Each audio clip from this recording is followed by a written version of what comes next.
এই রঙিন মাছগুলোর নাম কি অবশ্যই কমেন্টে সবাই বলবে। আজকের ব্লগে সবাইকে স্বাগতম, আশা করি সবাই ভালো আছো, আমিও ভালো আছি। আজ কিন্তু আমি আবারও চলে যাচ্ছি চিতলমারি।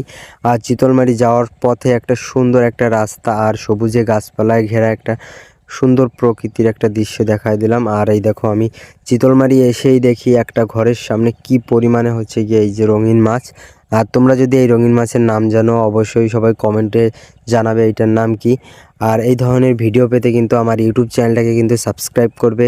আর ফেসবুক পেজ থেকে দেখলে অবশ্যই ফেসবুক পেজটাকে ফলো করে দিবে। এই দেখো, মানে হচ্ছে গিয়ে 3টা ড্রাম নিয়ে আইছে গলদা চিংড়ির, আর 2টো ড্রাম নামাচ্ছে, আর একটা ড্রাম নামানো হয়ে গেছে। আর এই হচ্ছে একটা ড্রাম ঢেলে দিছে। আর গলদা চিংড়ির কালারটাও যেমন, আর মাছের সাইজটাও কিন্তু খুবই বড়।